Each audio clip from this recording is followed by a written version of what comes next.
필요할 때 미국 국채가 안 팔리면 어떻게 돼요? 국가가 부도나는 거죠. 그런 면에서 미국 달러 국채가 안전자산 인식이 지금 줄어들고 있어. 대신에 금은 확실합니다. 그래서 금을 지금 확대를 하고 있는 거고요. 근데 한국은 왜 과거 이렇게 10년째 매입을 안 하냐? 한국은행 측에서 해석한 원인을 보면은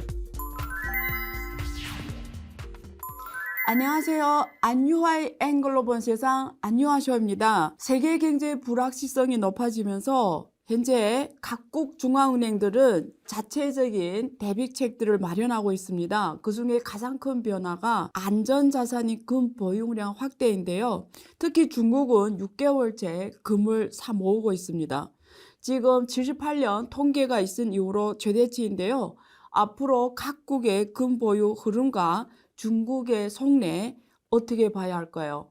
일부에서 알아보겠습니다. 세계 중앙은행들이 경쟁적으로 금을 사들이고 있는데요. 그 배경에는 글로벌적인 경제 상황이 있습니다. 물가 상승, 전쟁, 달러 약세 등등의 경제 불확성을 높이고 있는데요.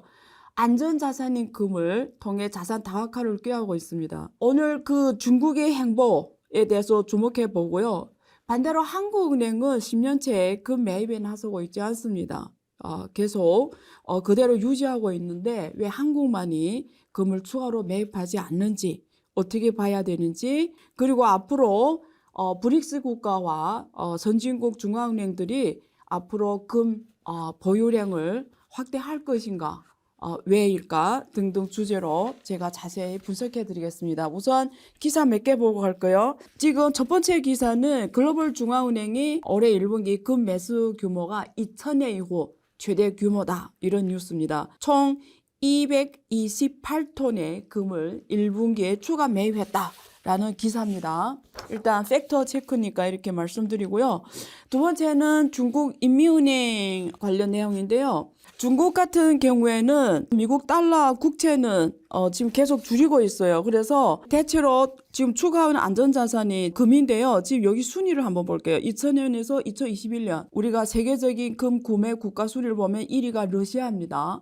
2위가 중국, 3위가 튀르키예, 4위가 인도인데요. 데이터 볼게요. 러시아는 지금 1888억 톤, 중국은 1552억 톤, 튀르키예가 541억 톤, 인도가 지금 395톤, 지금 이렇게 돼 있어요. 가장 최근 중국 데이터를 보면은 올해 1분기까지 2050톤까지 추가 구매가 이루어진 걸로 지금 나오고 있습니다. 러시아하고 중국이 가장 많이 갖고 있고, 그 다음에 인도, 이렇게 보면은 브릭스 국가들이 지금 금을 많이 갖고 있는 걸로 지금 우리가 판단해 볼 수가 있습니다. 사실 러시아 같은 경우에는 왜 금을 더 확대해서 보유할까를 보면 너무나 당연하죠. 러시아 같은 경우에는 작년에 우크라이나 침공으로 지금 제재를 당했습니다.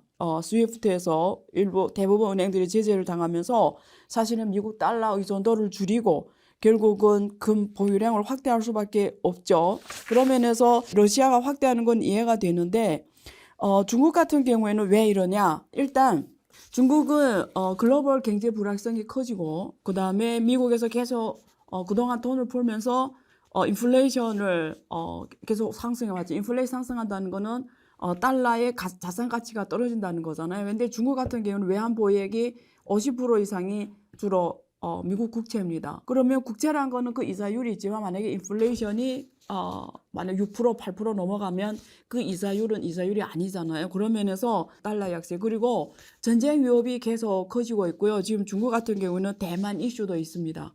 나중에 러시아처럼 스위프트나 이런 미국 달러 중심의 국제금융 결제 시스템에서 중국이 혹시라도 지금 배제당할 경우에 중국은 1년에 5조 달러 넘는 무역 결제를 해야 되는 나라입니다. 그래서 그런 면에서 지금 대비하고 있는 부분도 있어요. 그 다음 지금 사실 달러가 굉장히 신뢰를 많이 잃어가고 있습니다. 그동안 미국은 달러가 세계적인 기축 통화임에도 불구하고 전반적으로 통화 정책은 국내 위주로 해오다 보니까 미국이 금리 인하를 통해서 돈을 풀죠. 양적 완화라고 합니다. 그럼 전 세계에 돈이 나갔다가 또 미국이 인플레이션 등등 억제 때문에 또 금리 인상을 통해서 돈을 다시 걷어들이게 되면 이머징 국가에 갔던 돈들이 쫙 들어오면서 그 국가는 사실 위기에 처합니다.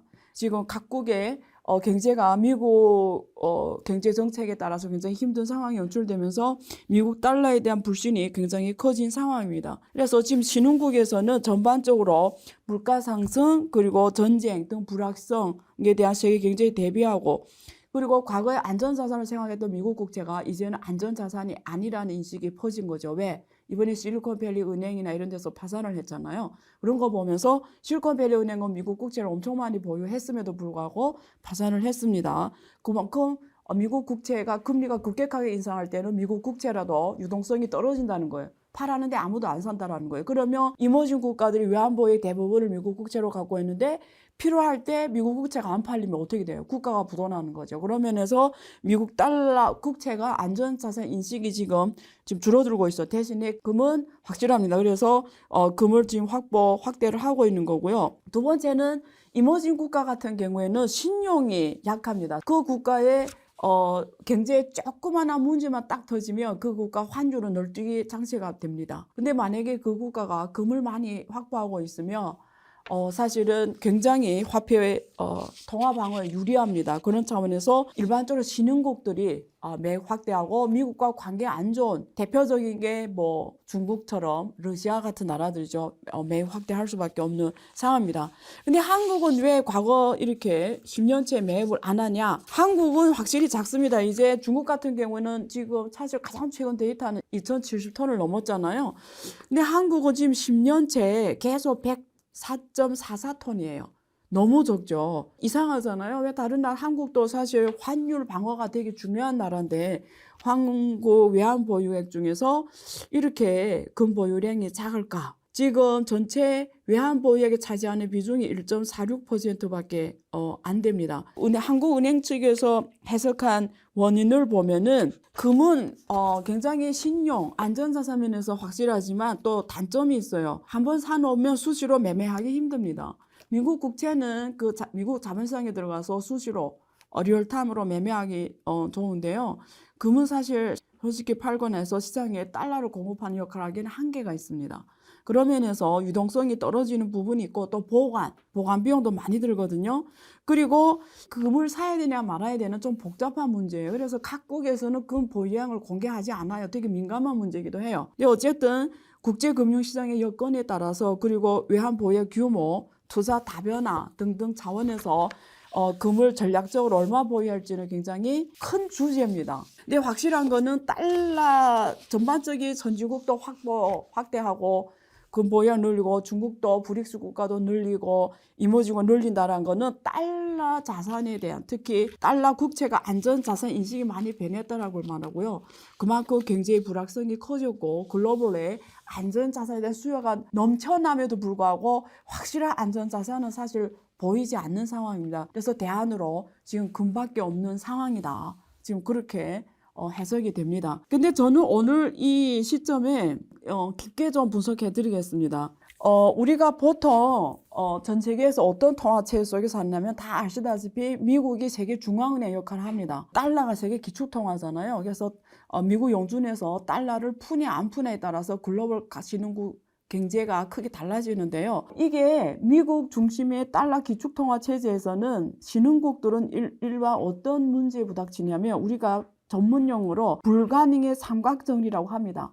그러니까 세 가지를 동시에 만족할 수 없다. 전문용어로는 먼델 플레밍 모형이라고 하는데요. 이게 미국 달러 기축통화 체제에서는 모든 국가들이 세 가지를 동시에 갖고 갈 수 없다는 거예요. 하나는 환율 안정, 하나는 자본 이동의 자유화, 하나는 통화정책의 독립성. 이 세 가지는 동시에 만족할 수 없다는 거예요. 중국 같은 경우에는 통화정책의 독립성, 환율 안정을 위해서 포기한 게 뭐냐면 자본이동의 자유화입니다. 자본이 마음대로 왔다 갔다 못하거든요. 그래서 금융시장의 개방이 안 되기 때문에 사실 위안화 국제화가 굉장히 큰 장애입니다. 근데 이게 미국 달러 기축통화에서는 이런 문제가 있는 거예요. 한국 같은 경우에는 지금 자본이동 자유화가 됐고 통화정책 독립성도 됐어요. 그러면 한국이 이런 게 뭐냐 환율이 안정화입니다. 원화 환율은 막 널뛰기 장세잖아요. 막 1000에서 2000 갈 때도 있고 지난번에 막 1400, 1500 갈 때도 있었잖아요. 그러면 미국은 괜찮냐? 미국 또한 사실은 굉장히 어려운 문제에 부닥쳤어요. 달러 기축통화가 되면서 미국 경제가 우리가 말하는 트리핀 딜레마입니다. 트리핀 딜레마는 사실 이게 1944년 브레튼 우즈 체제의 모순을 설명한 건데요. 무슨 말이냐면 만약에 미국이 달러 기축 통화하려면 전 세계가 달러를 쓰게 하려면 달러를 전 세계에 내보내야 되잖아요. 그러면 어떻게 내보내요? 달러 그냥 찍어서 줄 수는 없으니까 보통 무역을 통해서 공급을 해요. 그러면 달러가 많은 국가에 쥐어지게 하려면 미국 항상 적자를 유지해야 되는 거예요. 근데 달러 기축 통화 된다는 거는 달러의 신용이 좋아야 돼요. 근데 미국이 장기간 적자로 가게 되면 어떻게 돼요? 국가 정부 신용이 줄어들게 되죠. 그럼 달러가 결국은 약화될 수밖에 없거든요. 경제가 계속 적자로 가는데 그 국가의 통화가 어떻게 강세로 갑니까? 이걸 우리가 트리픈 딜레마라고 해요.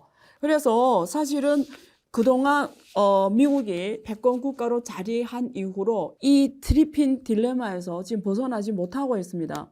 근데 그런 상황에서 우리 지금까지 세계 경제는 글로벌화, 세계화 속에서 서로가 윈윈하면서 어쨌든 무역 규모가 점점 커지면서 각 국가가 경제 성장을 했는데요. 지금에 와서 문제가 폭발적으로 커지기 시작합니다. 왜냐면 미국이 계속 적자를 기록하다 보니까 미국은 어떻게 돌아가는 나라면 계속 국채를 발행해서 돈을 찍어내서 돌아가야 되는 거예요. 그래서 미국은 계속 돈 찍어내면 달러 신용이 이루어지잖아요. 그래서 마음대로 못 찍게 하려고 국회에서 그 국채 상한을 정합니다. 국채 발행의 상한을 정해요. 근데 지금 그게 몇 번이고 지금 상한이 수정이 됐어요. 지금도 올해도 지금 바이든 정부가 계속 이 국채 발행의 상한을 지금 풀어달라고 요구하는 상황인데 공화당이 지금 얘기를 안 들어주죠. 근데 만약에 이거 상한을 풀지 않으면 미국 경제는 돌아갈 수가 없습니다.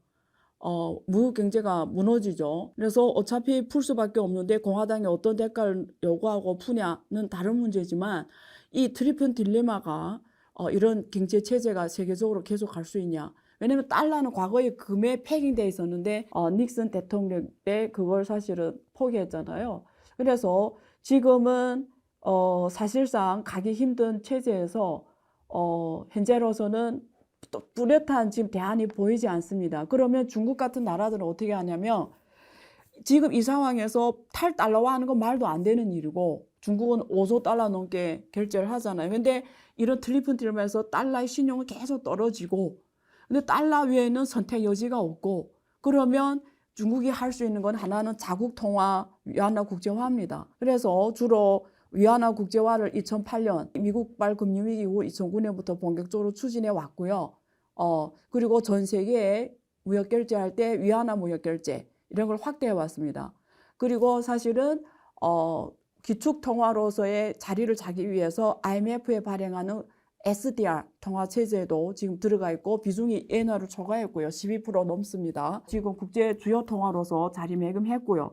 그리고 투자 통화라서는 1대1로 국가나 이런 데 투자할 때 들수록 위안화를 쓰려고 하고 있고요. 그리고 최근에 미국하고 중국이 갈등을 겪고 러시아 우크라이나 전쟁이 터지고 또 지금 미국발 은행들이 많이 지금 파산하면서 사우디 같은 이런 석유 국가들이 이란 같은 국가들이 중국하고 결제할 때 위안화 결제를 합니다. 중국은 사실 위안화 국제화가 시작한 시점이 2009년인데요. 그때는 왜 위안화 국제화 가능했냐면 중국이 그때 당시 무역 규모 4조 달러 넘습니다. 무슨 말이냐면 주로 미국한테서 흑자를 많이 남긴다는 뜻이에요. 그러면 흑자라는 건 달러가 중국에 들어오게 돼 있어요. 그러면 중국 계속 돈을 버는 입장이기 때문에 위안화 국제화해도 누가 위안화를 다른 나라가 써도 안전하죠. 왜냐하면 중국에 어차피 달러가 많이 들어오게 돼 있단 말이에요. 그래서 초창기 위안화 국제화의 신용 역할은 누가 해줬냐면 달러가 해줬어요. 근데 지금은 그게 안 됩니다. 일단은 미국이 이제는 중국하고 점점 무역 전쟁을 벌이고 있고 관세 전쟁 계속 해왔잖아요. 2018년부터. 그리고 이제 공급망도 따로 갖고 가겠다. 중국과의 의존도를 줄이겠다 이러면 중국이 위안화 국제화하면서 달러 신용이 이제는 점점 약화될 수밖에 없어요. 그러면 중국은 다른 신용을 넣어야 돼요. 그래서 그 신용 중에 하나가 금을 많이 갖고 있으면 다른 나라들은 위안화로 결제해도 걱정 안 하는 게요. 혹시 위안화가 잘못되더라도 저 금에 기반해서 또 요청해서 결제 받으면 되니까요. 그래서 중국 같은 나라들 위안화 국제화를 하려면 패킹 자산이 있어야 되는데 그중에 하나 금이 그 패킹 역할을 해줄 수가 있어요. 신용 패킹 역할을. 아니면 누가 위안화 그냥 종이장 하나잖아요.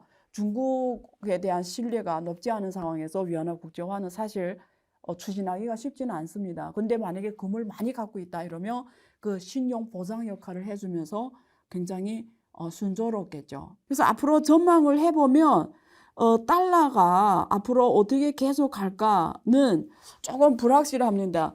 일단은 지금 러시아 우크라이나 전쟁 때문에 지금 경제가 굉장히 불확성이 커졌기 때문에 지금 전 진영이 중국, 러시아 진영과 서방진 이렇게 나누면서 이게 미국 달러 중심의 결제에 대한 이 불신이 커지면서 각 국가들은 양손 준비할 수밖에 없습니다. 그러면서 달러와 위안화 그리고 금 같은 이렇게 외환보역의 다변화를 추구할 수밖에 없는 상황이고요. 또 미국이 글로벌 공급망에서 중국을 배제하는 정책을 하고 있죠. 근데 중국은 또 글로벌 공급망에서 가장 중요한 나라죠. 모든 국가가 다 중국을 거의 제1 수출국, 제1 수입국으로 하니까 중국과의 경쟁을 끊을 수 없잖아요. 아무리 미국이 저렇게 한데도. 그래서 또 이것 또한 또 국제통화 달러 말고 유로화, 엔화, 위안화에 대한 수요를 높일 수 있는 밖에 없고 또 그 중에 하나가 또 금이 또 대안이 되는 겁니다. 앞으로 위안화 비중은 점점 커질 수밖에 없을 것 같아요. 특히 동남아 중심으로 지금 1대1로 지역도 있고요. 또 러시아가 주로 석유, 가스 가장 많이 갖고 있는 나라인데 미국에서 제재를 받으니까 또 이 러시아의 이 석유 그리고 가스가 결국은 대안이 위안화밖에 없거든요. 그런 면에서 엄청 큰 의미가 있죠. 왜냐하면 달러가 기축통화 역할을 처음에는 금에 패킹시켰지만 후에 페트로 달러라고 해서 석유에 패킹시켰잖아요. 후에는 아예 자기 신용으로 달러 돌아갔지만 지금 그 신용이 무너진다는 거죠. 그런 면에서 지금 위안화가 달러 석유가 달러 위안화 결제했다라는 거는 러시아도 좋든 인도도 좋든 사우디도 되게 큰 의미가 있습니다. 그래서 지금 전 세계 국제금융 결제 환경도 크게 변하고 있다. 이렇게 우리가 봐야 되겠습니다. 그래서 전 세계 각국의 중앙은행들은 자산의 다변화를 추구하고 있는데 또렷한 대안은 안 보입니다. 그럼 이렇게 안 보일 때 어떻게 해야 돼요? 다변화 중에 하나가 말씀하신 대로 금도 있을 거고 그리고 위안화도 있을 거고 앞으로 저는 암호화폐도 긍정적으로 봅니다. 사실 각국 중앙은행들이 지금 계속 세상이 이렇게 돌아간다고 하면은 암호화폐, 예를 비트코인 같은 것도 외환보액이 다변화 자산이 하나 대안이 될 수밖에 없어요. 다시 말해서 외환보액 중에 일부분 암호화폐로 운영할 수밖에 없는 상황이 연출될 거고요. 근데 이런 생각할 필요는 있을 것 같아요. 만약에 각국에서 달러 자산을 줄이고 오히려 암호화폐에 대한 자산을 외환보액에 늘려가면 미국은 아까 말하는 트리핀 딜레마에서 벗어날 수도 있어요. 미국은 전 세계 돈을 풀어야 되는데 결국은 자국의 적자를 계속 갖고 가야 되니까 제소 공동화 경제가 점점 어려지고 결국 계속 부채가 쌓이면서 미국 달러 시장이 줄어드는 이런 딜레마가 발생하는데 만약에 그걸 비트코인으로 다 외환보유하면 달러에 대한 수요가 줄이면 결국은 사실은 미국도 꼭 적자를 안 해도 돼요. 자국 생산 경쟁력을 높여서 제조업을 강화하고 수출해서 흑자 남겨도 되잖아요. 그런 면에서 딜레마에서 벗어날 수도 있지 않을까 이런 생각도 해봅니다. 한마디로 전 세계는 지금 글로벌 공급망이 크게 변하고요. 또 전반적으로 정치 국제 질서가 크게 변하고요. 그런 속에서 지금 결제 시스템도 크게 변하고 각국의 중앙은행들이 지금 잘 운영해야 되는 지금 또 난이도도 굉장히 높아졌습니다. 마땅히 좋은 자산이 없는 상황에서 결국 두 번째 선택할 수밖에 없는데 그게 금이라든가 위안화라든가 등등의 대안으로 떠오르고 있다. 이렇게 국제 정세를 한번 보시면 되겠습니다. 네, 2부에서 뵙겠습니다. 일본 분들은 가슴이 아프다 이 표현이 보통은 어떤 표현으로 쓰는지. 네, 이번에는요. 네. 왜 이 말을 했는가라는 네. 이야기를 네. 일본에서 보도를 했습니다. 네. 오염수 방류는 해결한다고 했는데 시찰단을 보내서 과연 해결이 되냐. 저는 그 부분도 네. 그 부분도 진짜 저희가 잘못 선택하는 것 같아요. 네. 대만이 진짜 전쟁이라는 게 터졌어요. 한국과 일본이 여기에 휘말리지 않을까요? 주한미국 사령관이 대만 유사시에 어떻게 하느냐. 주한미군은 대만으로 간다. 이러한 부분에 대해서 현 정부 들어 한일 양자회담은 빈번하게 이루어지고 있는데요. 작년 9월 뉴욕에서 그리고 11월 푸놈펜에서 그리고 올해 들어 3월에는 도쿄, 지금은 서울에서 한일 양국 정상이 네 번째 만남을 가졌습니다. 많은 중요한 현안들이 있는데요. 전 세계가 한일 정상회담에 관심이 지대합니다. 오늘은 이에 관련된 내용을 가지고 같이 토론해 보도록 하겠는데요. 오늘 모신 분은 두 분입니다. 우선 세종대 호사카 유지 교수님 나와주셨고요. 안녕하세요. 예, 안녕하십니까. 네, 반갑습니다. 배재대 일본학과 강철구 교수님 자리해 주셨습니다. 안녕하세요. 네, 안녕하세요. 반갑습니다. 네, 며칠 전이죠. 기시다 일본 총리가 실무 방문으로 오셨잖아요. 그래서 사실은 한국이 지난번에 3월에 윤석열 대통령이 전향적으로 정책을 취하면서 적극적으로 일본과의 관계 개선하는 모습을 보여주고 이번에 또 기시다 총리가 또 생각 외로 빨리 오셔가지고 기대가 굉장히 컸는데 많은 분들이 일본에 대해서 한국처럼 전향적인 호응을 해줄까가 이번에 관전 포인트인 것 같습니다. 그래서 이번에 호사카 교수님께서 이번에 일본이 기시다 총리 오셔서 이 윤석열 대통령만큼 그런 적극적인 대응을 해서 혹시 반대 국부가 있었는지 어떻게 보시는지 일단 총평 부탁드릴게요. 뭐 냉정하게 보면요. 네, 뭔가 일본 쪽에서 네, 선물을 줬다라고 예, 하기는 상당히 어렵습니다. 네, 물론 그 기시다 총리가 네, 일제 간점기에 그렇죠. 고생한 분들의 가슴 그것을 아프고, 생각하면 가슴이 아프다라든가 네. 약간 사죄인지 아닌지 그게 알 수가 궁금해요. 예, 그 일본 분들은 가슴이 아프다 이 표현이 보통은 어떤 표현으로 쓰는지. 근데 이번에는요, 네. 왜 이 말을 했는가라는 이야기를 네. 일본에서 보도를 했습니다. 아, 네. 그거는 그 아베 전 총리가 네. 2015년에 한일 위안부 합의를 했을 때 네. 위안부 피해자 할머니들의 그런 식으로 고생을 생각하면 가슴이 아프다라는 표현을 썼거든요. 네. 그래서 그것이 사실 그 정확한 사죄라든가 반성의 말은 아니었습니다. 그래서 이번에도 기시다 총리가 네. 아베 전 총리의 그러한 과거의 사례가 있었기 때문에 그래도 아슬아슬한 손에서 네. 한국 쪽에서도 그것을 그 사죄로 받아들일 그러한 분들도 있고 네. 그러나 일본의 의파 입장에서는 네. 이거는 사죄가 아니다. 이런 식으로 또 이야기할 수가 있는 그렇죠. 부분이라서 그렇죠. 그래서 아슬아슬한 부분에서 양쪽에서 해석 가능한 내용, 그레이존이라고 하지 않습니까? 그래서 예, 그것을 사용했다. 아. 이러한 보도가 좀 있었습니다. 그 강 교수님은 일본에서 공부도 하셨고 또 일본 전문가신데 여기 우리 지금 호세카 유지 교수님 말씀대로 그레이존 표현 이렇게 지금 표현이 아주 좋은데 이렇게 쓰셨는데 어떻게 보세요 이번? 네. 우리로서는 그것도 약간 부족하다라는 생각이 드는데, 그렇죠. 근데 일본에서는 상당히 강력한 항의가 많이 있더라고요. 또 산케이 신문에서도 그렇고.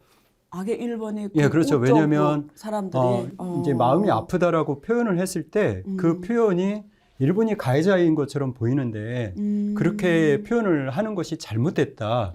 이렇게 그런 반응들이 상당히 많이 있고요. 그거는 저하고 인식이 좀 다르요. 우리 보통 그렇죠. 누구한테 아까 그래서 질문한 건데 가슴이 아프다라는 거는 우리 보기에는 제3자 입장이 돼 보이거든요. 예. 예를 들면 누구 네. 어떤 이야기를 들었을 때 가슴이 아픕니다. 맞습니다. 네. 이렇게 내가 가해자가 아니라 그럴 때부터 쓰는 표현으로 저는 알고 있는데 그쪽에서 그렇게 말할까 조금 생각이 다르네요. 네, 그렇죠. 그러니까 그것이 네. 제가 볼 때는 우리 한국 측에서는 사실 주어가 빠져 있잖아요. 네. 누구를 대상으로 해서 가슴이 아픈지에 대한 그 직접 화법이 아니라 간접 화법이기 맞습니다. 때문에 대상도 상당히 애매모호한 상태에서 네. 사과처럼 보이는 부분이에요. 네. 근데 그것에 대해서도 일본 측에서는 좀 그거까지도 받아들일 예, 수 그건 특히 좀 극우 네. 쪽에서 특히 2018년에 네. 대법원 판결이 있은 후부터는 당시는 처음은 아베 전 총리였고 그렇죠. 그리고 스가 전 총리 네. 이번에 기시다 그렇죠. 총리까지 한국 쪽에 기본적으로 사과하는 것은 이제 끝났다. 끝났다. 예, 모든 것이 일본의 일관된 입장을 계속 이야기를 해야 되고 네. 거기에 대해서 어떤 것을 해결하는 것은 한국 측이다. 그 반성이나 사죄라는 말은 이제 끝났다.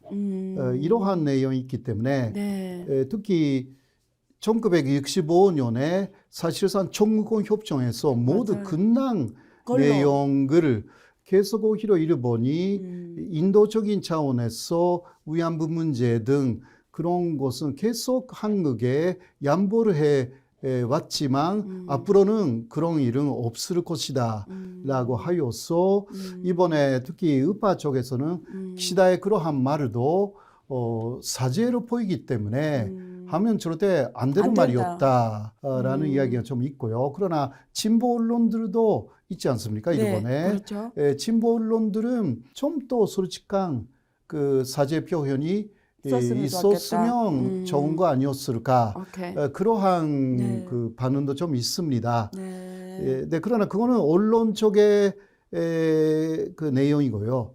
그 정치권은 여야 만능하여서 그 정도의 이야기는 잘했다. 아, 라는 이야기를 정치권은 말하고 있습니다. 정치권은 잘했다. 예, 네, 네. 왜냐하면 그 정도로 이야기를 해주지 않으면 지금 윤석열 대통령의 지지율이 계속 떨어지고 있기 맞습니다. 때문에 네. 오히려 도와주는 입장에서 그렇죠. 예, 일본도 윤석열 정권이 계속 지지율이 낮은 상황에서는 일본이 곤란하다. 그렇죠. 이러한 이야기를 하고 있어서 네. 이번에는 기시다가 뭐 개인적인 네. 그 견해라고 했지만 그래도 이 정도는 괜찮다.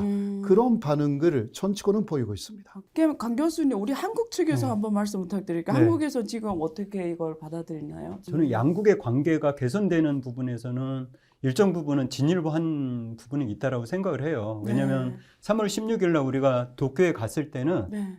단순하게 그 기시다 총리가 그러니까 뭐 김대중 오부치 선언을 계승하고 역대 자민당 내각의 그 뜻을 이어가겠다라고 맞아요. 한 부분까지만 했는데 이번에는 그런 아픔에 대해서 공감을 하는 표현을 했다라는 자체가 제가 볼 때는 한국은 상당히 좀 빠르게 움직이죠. 일본은 상당히 좀 느리거든요. 네. 느리면서 뒤를 살펴보고 네. 또 살펴보고 이렇게 가기 때문에 이 2달도 안 된 52일 만에 와서 요 정도 발언을 했다라는 것은 일본의 입장에서는 좀 많이 진보한 부분이 아닌가.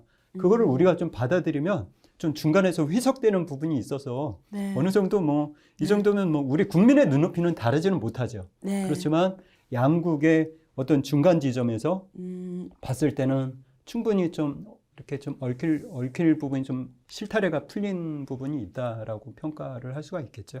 허석가 유지 교수님, 기시다 총리는 어떤 사람입니까? 이 사람은? 기시다는요, 기본적으로 예. 중도 우파 아, 그런 식으로 말할 수가 있고, 중도 우파. 예. 그리고 기시다가 속해 있는 뭐 지금은 기시다파라고 하지만 네. 원래는 고치회라고 해가지고요, 경제를 중심으로 생각하는 그러한 파벌입니다. 아, 경제를. 경제를 네. 중심으로. 그리고 중국하고 미국 사이에서 아. 등거리 외교를 해야 된다. 아. 이게 고치회의 기본적인 이념입니다. 네. 그러니까 극우적인 그 아베파라든가 그쪽하고는 조금 다른, 특히 이 외교 안보에 있어서 일본은 그 경제라는 부분에서 경제 대국이 돼야 된다. 그러니까 2000년 정도까지의 일본의 외교 정책을 주도한 그러한 파벌에 속하는 사람이고, 그러니까 어떤 면에서는 양식파라고 할 수가 있고요. 네.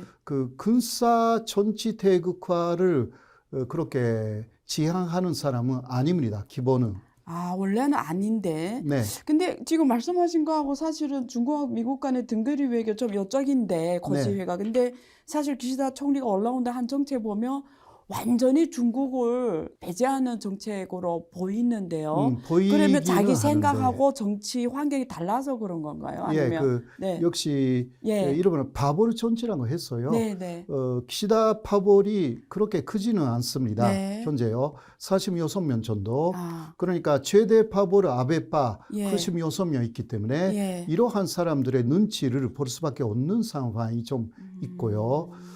그렇다고 해도 그 무릎 밑에서 중국하고의 관계를 사실상 잘 구축하고 있는 게 기시다 정권이라고 할 수가 있습니다. 그래서 자신의 넘버2라고 할 수가 있는 지금 그 하야시 외상, 예. 하야시 외상을 저번에 중국도 보냈고요. 맞아요. 예. 이런 식으로 해서 사실 그 미국 일변도 간 게 아베 맞습니다. 정권이었지만 그러나 원래 그런 사람이 아니기 때문에 아베처럼 미국 일본도는 일단 표면상 해야 되지만 그러나 사실상 중국과의 관계를 놓치고 있지는 않습니다. 그 강 교수님도 이분을 이렇게 보시나요? 예, 그렇죠. 네.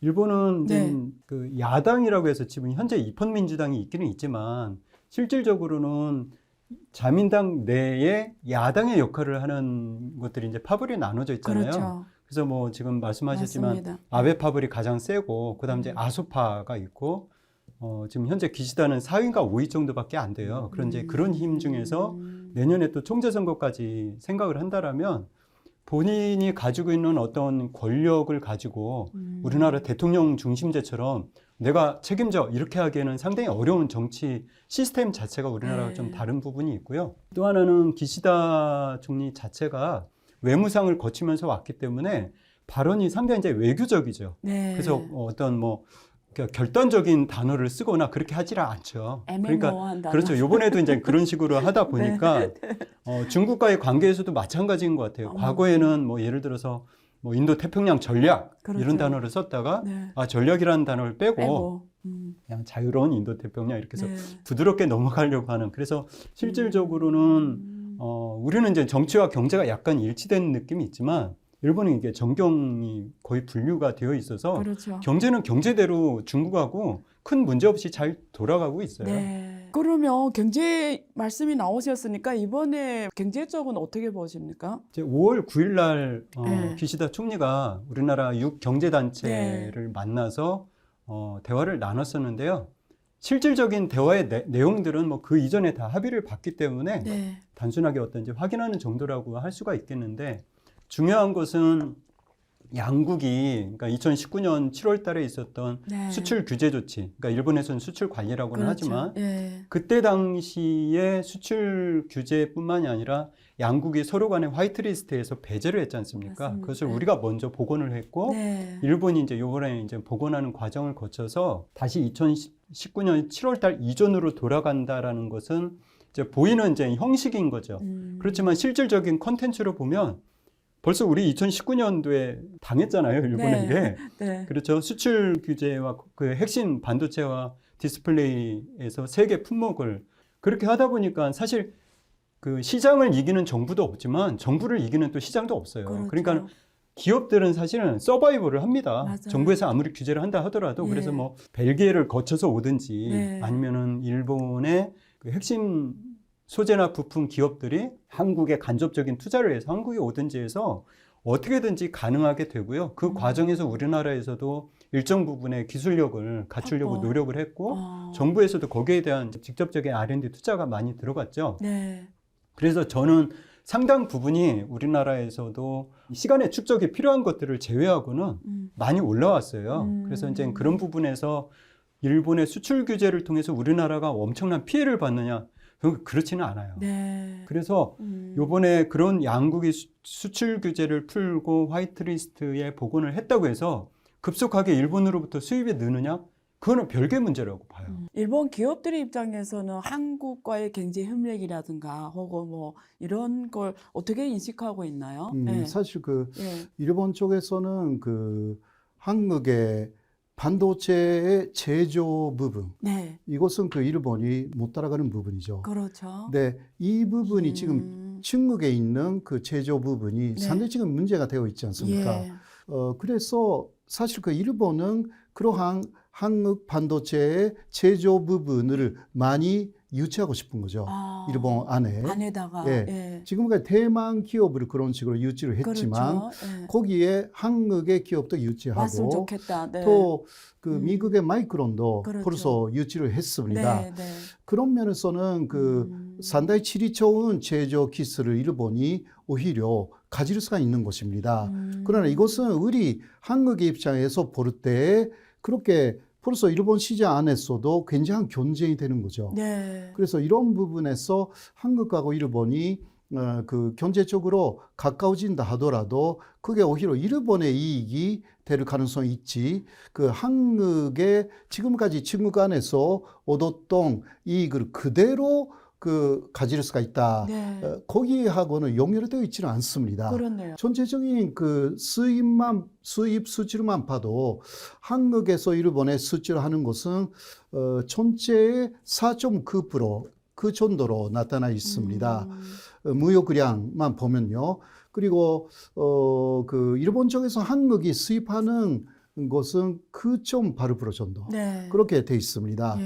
그런데 중국하고의 한국의 그러한 무역량은 뭐 수입도 수출도 25% 정도 있지 맞습니다. 않습니까? 네. 그렇지 않습니까? 네. 그쪽이 지금 계속 축소되어 가고 있는데 일본의 그러한 5% 10% 정도가 갑자기 많아진다라고 하기는 어렵고요. 그렇죠. 오히려 우리가 일본에서 한국이 일본에서 수입해 오는 것이 더 늘어날 가능성이 있어요. 한국이 그러니까, 워낙 적자잖아요. 그렇죠. 대일 무역이. 예. 그러니까 상당히 시간. 대일 무역의 적자 폭이 오히려 더 커질 수 늘어날 가능성이 있고요. 예. 예. 그리고 반도체도 북미 대륙에서 사실 미국이 일본 반도체 기술을 중심으로 북미 대륙에서 반도체 100건을 가져가겠다. 네. 그러한 구상을 사실 갖고 있거든요. 네. 거기에 한국 반도체 기술도 가미되는 것뿐이지 오히려 일본을 중심으로 바이든은 계속 말하고 있습니다. 맞아요. 이러한 부분이 굉장히 우리로서는 제가 우리라고 할 때 한국인데 네. 굉장히 네. 부담이 될 수밖에 없는 부분이 있네요. 현실이 그렇다라는 것입니다. 그렇죠. 네. 강 교수님, 네. 그렇지 않아도 지금 한국이 지금 4월까지도 계속 무역 적자고 지금 윤 정부가 엄청 노력함에도 불구하고 지금 이게 개선 기미를 보이지 않죠. 그리고 미국이 또 반도체와 과학법, 인플레 감축법 이런 걸 통해서 이 공급망을 북미 지역에 특히 자국에 다 생산 공장 이런 거 하려고 하잖아요. 그런 면에서 한국하고 미국 간이 사실 이해상충이다. 다 자국에다 오히려 미국이 내내 껴오라게 한국은 어떻게 하나 다 가면 또 비슷하게 말씀하셨어요. 사실은 일본도 지금 공급망 안전 때문에 자국에다 이런 선진 제조가 오기를 원하고 이런 면에서 사실 지금 일본과 이런 경제협력적으로 윈윈이 영역이 어떤 게 있을 수 있는지 이런 말씀 좀 부탁드릴게요. 예. 어마어마하게 많죠. 예. 그래서 한일 간의 관계가 개선이 돼야 될 필요성이 있는 거예요. 네. 우리나라가 지금 이제 1사분기가 이제 적자가 네. 났고 적자폭이 계속 늘어나는데 그렇죠. 그 대부분이 사실 이제 반도체지 않습니까? 네. 반도체와 관련해서 시스템 반도체는 우리나라가 퍼센테이지가 작지만 네. 메모리 반도체에서는 글로벌 마켓 시어가 상당히 이제 높은 퍼센테이지를 차지하고 있다는 것은 제조 강국인 거죠. 전 세계에서 독일 다음에 제조 강국이 그렇죠. 우리나라이고요. 네. 근데 일본은 이제 사실 이제 반도체 산업에서 우리나라에 뒤처지면서 네. 2000년대에 들어서 약간 이제 무너진 부분이 있지 않습니까? 네. 물론 이제 소재 부품 장비에서는 강점이 있지만 그렇죠. 그렇다면 보세요. 우리가 비교 우위를 가지고 있는 것이 제조업이죠. 네. 일본이 비교 우위를 가지고 있는 것은 소재 부품이란 말이에요. 네. 근데 그거에서 우리가 서로 싸웠단 말이에요. 3년 네. 전에. 그래서 요번에 저는 관계 개선이 기왕에 된 김에 네.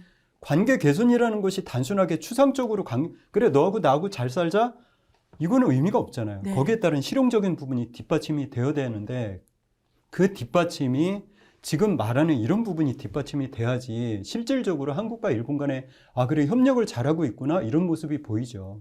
경제와 관련된 부분에서 의미를 할 수 있는 부분까지 같이 협력 체제를 마련을 한다라면 지금 이 좋은 물꼬를 튼 것을 향후에 이런 부분에서 발전할 수 있는 거죠. 다음 주제로 넘어가서 이번에 윤석열 대통령이 미국 방문했습니다. 그죠? 워싱턴 선언이 나왔고요. 보니까 안 보더라고요. 그렇죠? 여기 핵 협의체 우리가 NCG라고 하는데 이번에 나온 내용 보니까 기시다 총리와 이런 두 분의 이야기 중에 또 워싱턴 선언도 사실 일본에 개방되어 있다. 그런 표현도 하시는 것 같아요.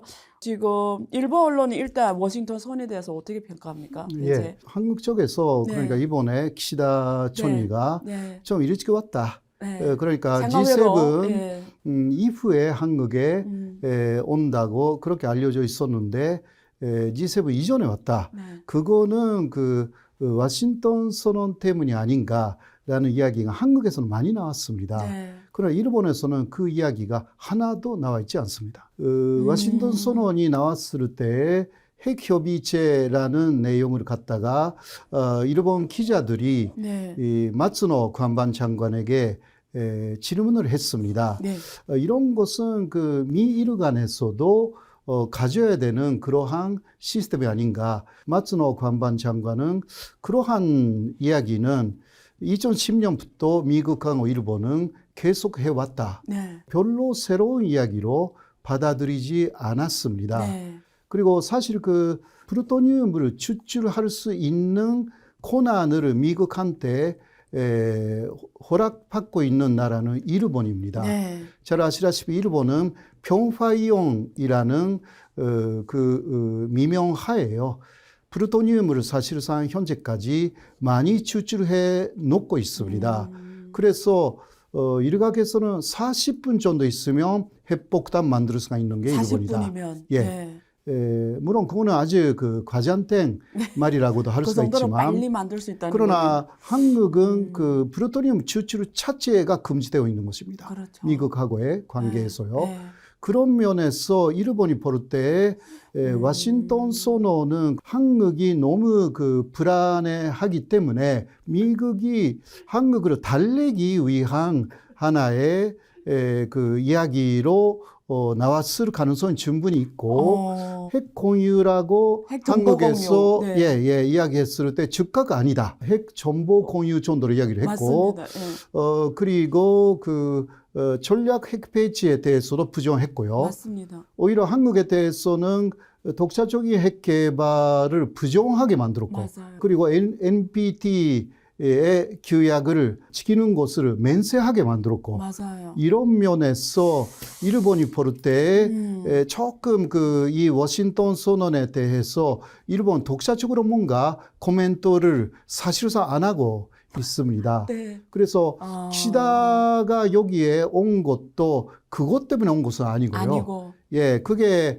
대통령실에서 왜 그런 이야기가 대통령 입에서 나왔는지는 별개의 문제이고요. 네. 이번에 그 정상회담에서 그런 이야기가 나왔다는 이야기 하나도 없습니다. 근데 한국 쪽에서 이런 말이 이렇게 흘러나오더라고요. 근데 네.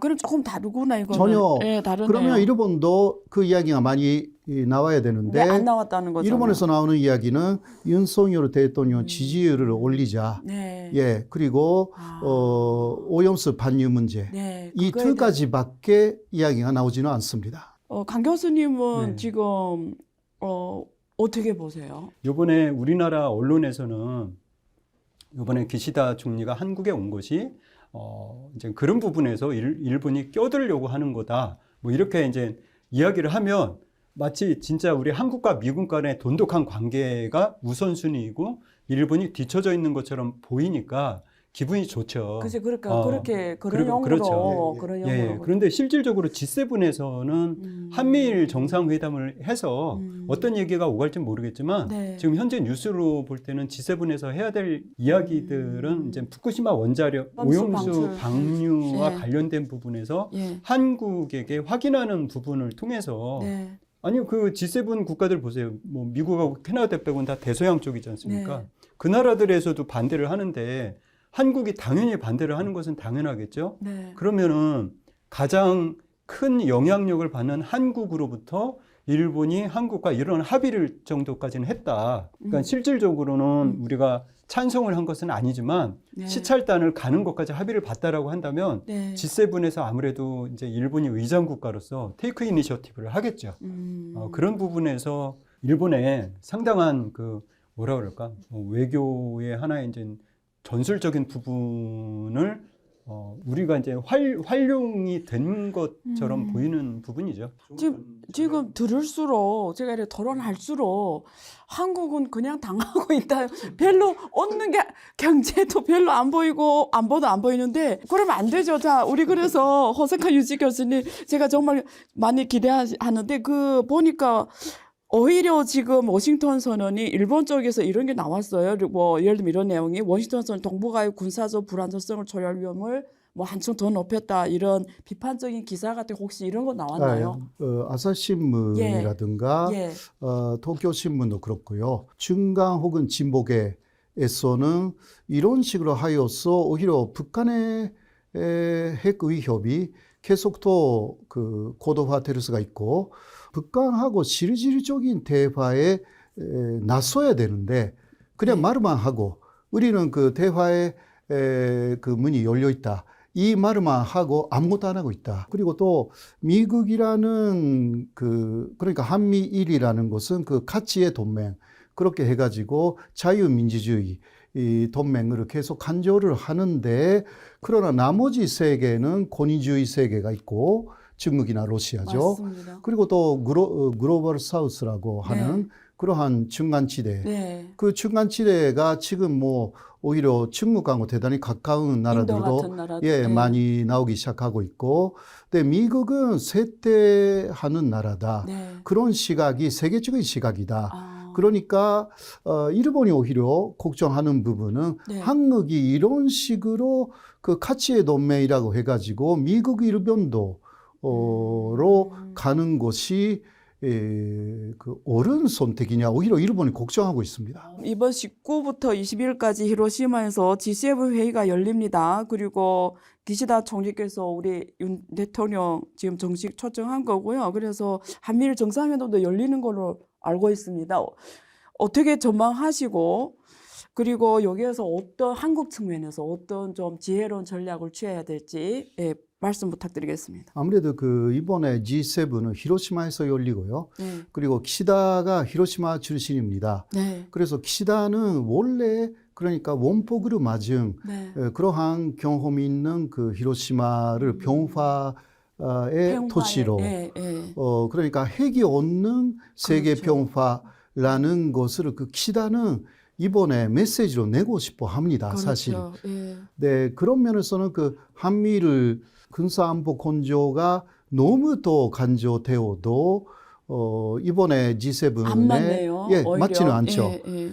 그러니까 핵에서 해방된 세계 평화라는 이야기를 하면서도 한미일 건조를 어떻게 가져가는가라는 것이 그 사실 키시다 총리의 고민이기도 합니다. 그렇네요. 예, 미국으로서는 이번 기회에 또 중국 그 그렇죠. 문제라든가 그렇죠. 또 그 북한 우크라이나에 문제라든- 대한 지원 문제라든가 그렇죠. 맞습니다. 이런 것을 그 하고 싶어 할 텐데 그러한 부분은 그래도 위장국이 아무래도 일본이기 때문에 산진적인 그 메시지 전도로 그렇죠. 끝나지 않을까 그렇게 저는 보고 있습니다. 강 교수님, 네. 이 한미일이 같이 간다고 하면 경제적으로 이 삼국이 윈윈할 수 있는 게 어떤 게 있을까요? 이 한미일. 윈윈은 예. 불가능할 것 같고요. 절대적인 미국의 윈일 거라는 거는 뭐 확실하잖아요. 미국이 위너고요. 네, 네. 미국은 뭐 위너 테이크스 얼을 돼버리는 예. 상황이 돼버려서 예.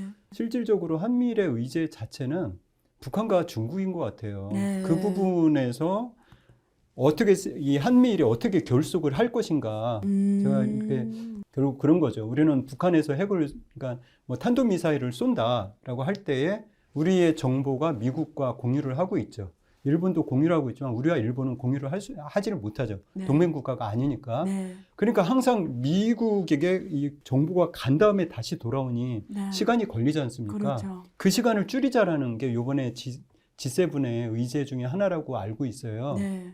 거기에 대한 법적 근거가 있어야 되잖아요. 그게 바로 2014년에 만든 티사라는 네. 그 협정 체제거든요. 이게 네. 한미일 정보 공유 약정이에요. 네. 그래서 이번에 지소미아도 다시 복원을 뭐 이게 맞아요. 해체된 것은 아니지만 네. 유예가 된 것을 다시 이제 복원을 맞아요. 하려고 하는 것도 네.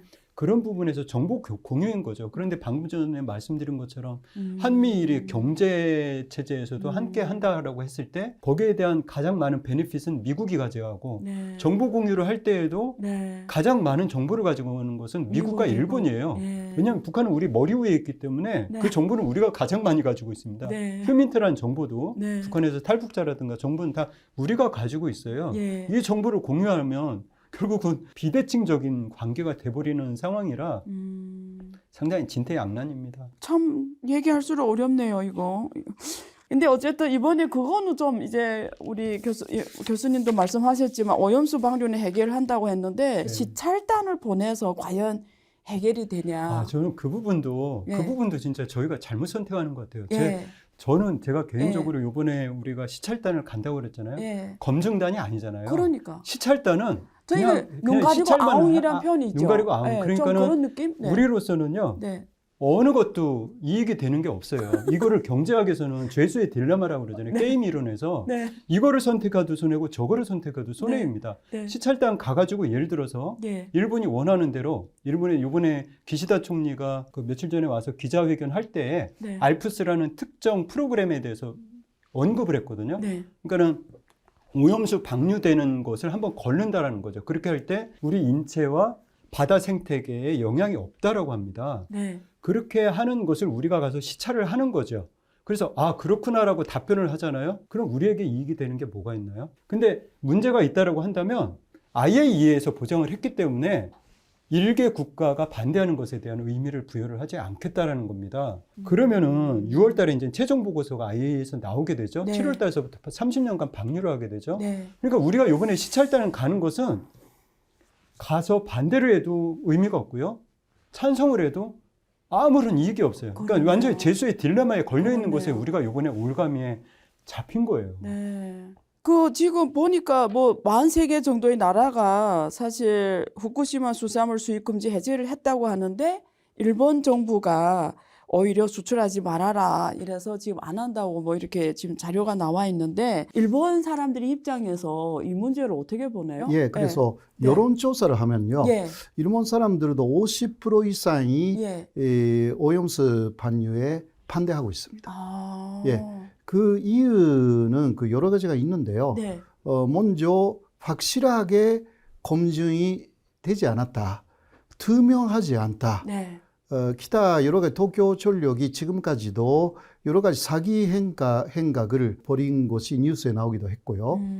그러니까 일본인들도 모든 것이 투명하게 믿을 수 있는 데이터라고 생각하고 있지는 않은 것입니다. 네. 강 교수님 뭐 보충할 말씀 있으세요? 후쿠시마 방류, 네. 그러니까 오염수 방류와 관련해서 네. 사실은 이제 이게 지금 현재 2018년도부터 일본이 CPTPP라고 해서 예. 지금 이제 환태평양 지역에 FTA 같은 그렇죠. 걸 체결을 네. 하고 있지 않습니까? 예. 지금 현재 이제 11개국, 12개국인데 우리나라가 작년에 신청한 거로 알고 있어요. 네. 근데 대만도 사실 후쿠시마로부터 수산물을 금지했거든요. 네. 근데 대만이 신청을 했어요. 신청을 하면서 후쿠시마산 수산물을 받아들이고 했거든요. 네. 예를 들어서 우리가 CPTPP에 가입을 하게 된다라고 한다면 네. 그 전제 조건으로 일본이 후쿠시마산 수산물을 아. 수입을 푸는 것을 전제로 해서 우리가 가입할 가능성이 높거든요. 그렇죠. 그래서 이게 그냥 단순하게 지금 현재 방류하는 것에 대해서 허락을 하느냐 안 하느냐의 문제보다 더 심각한 문제가 있어서 이것이 미치는 영향력이 너네 대대손손으로 문제가 있다. 근데 이거는 사실 일본의 국가적인 모럴 해저드의 문제입니다. 네. 돈이 많이 드니까 방류를 가장 저렴한 그렇죠. 방법을 택하는 거거든요. 네. 정말 오늘 솔직하게 저는 이게 뭐 질문이 없는 내용인데 지금 대만 이슈가 엄청 크잖아요. 그렇죠. 예. 그냥 시나를 한번 짜봤을 때 대만이 진짜 전쟁이라는 게 터졌어요. 그러면 지금 한국과 일본이 여기에 휘말리지 않을까요? 이 부분이 네. 상당히 많은 정보들이 일본에서 쏟아져 나와 있기 때문에 무엇부터 이야기를 해야 될지 고민할 정도입니다. 네, 그 1월에 파이낸셜 타임즈의 보도 기사를 인용하면서 일본에서 보도가 또 나왔어요. 일본의 오키나와에 있는 미국 사령관이 이야기를 한 내용입니다. 네. 우크라이나가 침공당하기 이전에 수년간에 걸쳐서 러시아의 침공을 예상하고 있었기 때문에 그 침공에 견딜 수 있는 만큼의 준비를 미국이 우크라이나 안에 다 했다.